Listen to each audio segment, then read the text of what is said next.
Magandang araw mga kaibigan. Pag-usapan natin ngayon ang napakababang ratings ni Speaker Martin Romualdez, kasama na rin si PBBM at saka Chis Escudero sa latest survey ng Pulse Asia. At i-compare naman natin yung bakit napakataas ang rating ni BP Sara. Saan ba kumukuha ng lakas si BP Sara? Bakit biglang pumataas ang kanyang rating at bumulusok naman itong administrasyon, lalong-lalo na si Speaker Martin Romualdez.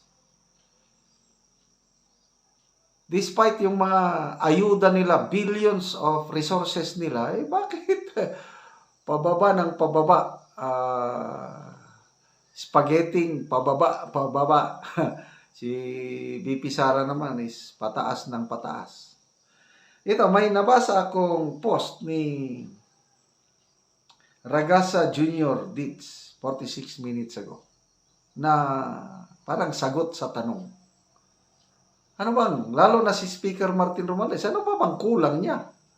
Ano bang, nasa kanya ng lahat, di ba? Kaninong kanta yon? Sino ba yung Padilla na bata-bata ba? Parang nasa iyo na ang lahat. Ito, sabi ni Ragasa Jr. Ditz, isn't it ironic? Question. Bongbong Marcos has access to the full machinery of the government, very clearly utilized to project his image. Tama. Martin Romualdez, with his stronghold in the House, enjoys near daily press briefings through certain members. Araw-araw, meron siya eh. Chis Escudero has the kapihan sa Senado platform, always flanked by the First Lady Lisa Marcos. And let's not forget, the three of them have consistent reinforcement from mainstream media. Lalo na si Speaker Martin Romualdez, halos lahat na ata ng outlet ng mainstream media, print man o broadcast, sa kanya na. O ABS-CBN, 51% sa kanya na daw eh. O, ano pa, Manila Standard, iba pa. Grabe, ang kanilang machinery sa mainstream media, kanila lahat eh. Kawawa si BP Sara. Okay, dito. Meanwhile, the Vice President Inday Sara Duterte faces a reduced budget. Kakaunti na ang budget ni BP Sara for this year. Multiple legal attacks and even impeachment case. Yet, yun na nga, napakataas ang rating. Yung latest is 59%, yung kanyang approval rating, 61% yung kanyang trust. Samantalang si Martin Romualdez, 14% lang ang kanyang trust and approval ratings. So, sabi niya dito, where does she draw strength? Saan nanggagaling yung hatak ni BP Sara? And then sinagot niya, sabi niya, from you, from us, galing daw sa atin ang lakas ni BP Sara. From the unwavering support of our overseas Filipino workers. Yes, I agree. Who remain vigilant and loud. So, salamat sa mga OFWs na yung bumoto, nakita nila may kalokohan, nagreklamo kagad. That is being loud. Hindi nagpapatinag, hindi nananahimik. Salamat sa mga OFWs na lumalaban. Okay. So, here's the real question, sabi ni Ragasa Jr. Ditz. Why is Martin Romualdez still facing a 57 distrust rating and 54% disapproval rating.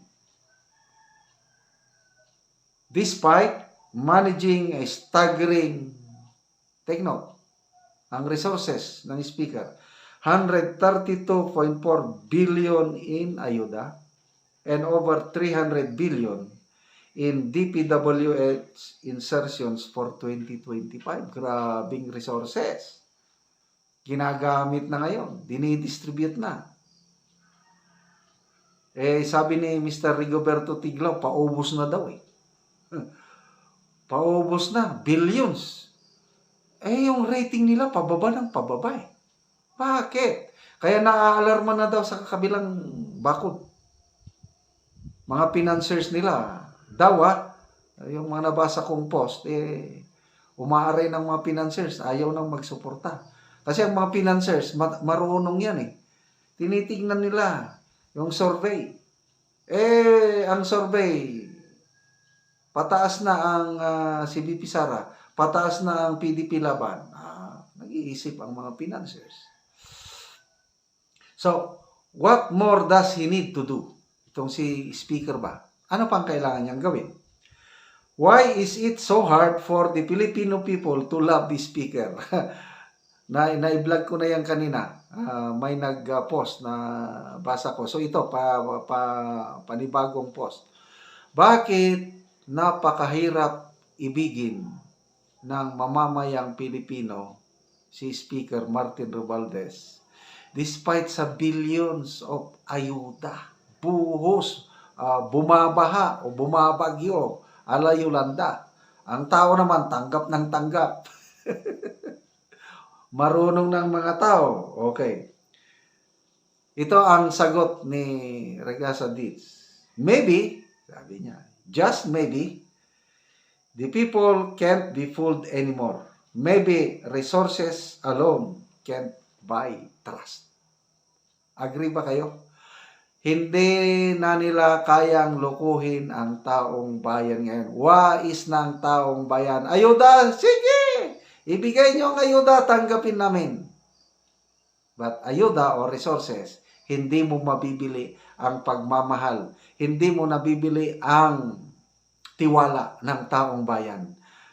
Nararamdaman ng taong bayan kung sino ang may pagmamahal. Kahit walang ayuda, tignan niyo ang mga gathering ng mga PDP ngayon. Gathering ng mga Duterte. Organic, walang ayuda, walang artista. Nandyan yung mga tao sumisigaw, Duterte, Duterte. Yan po ang tunay na pagmamahal ng taong bayan. Yan ang halos walang-wala ang speaker, ang kampo ng Pangulong Marcos Jr. Salamat sa mga nagmamahal sa mga Duterte. Okay, mga kaibigan, salamat sa inyong pagsubaybay sa ating channel. Nakakatulong kayo ng malaki sa Tribong Talanding ng Bukidnon dahil ang sweldo po natin sa channel na ito is tinutulong sa tribo. Namimigay tayo ng mga yero at pako para ma-repair ang mga sira-sirang bahay ng Tribong Talanding. Panoorin nyo ang video na ito. Muna po ni ang natagaan og yero. Og nagtabang ra ni sa iyang mama ganina og atop. Karon mo na pud ang iyang balay. Og karon mo na ni ang nahatagan na mo og yero, mo na ni ang ilang atop ng kawalan ng taon.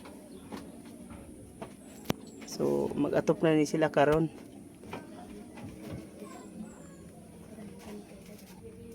Og karon kuya unsa imong maistorya bahin sa nahatag sa imo nga yero og karon makaatop na ka.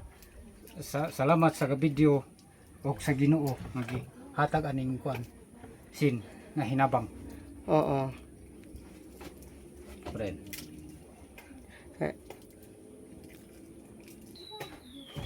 Ug unsa pa dayon kuya? Salamat to. Gatan-o sa video.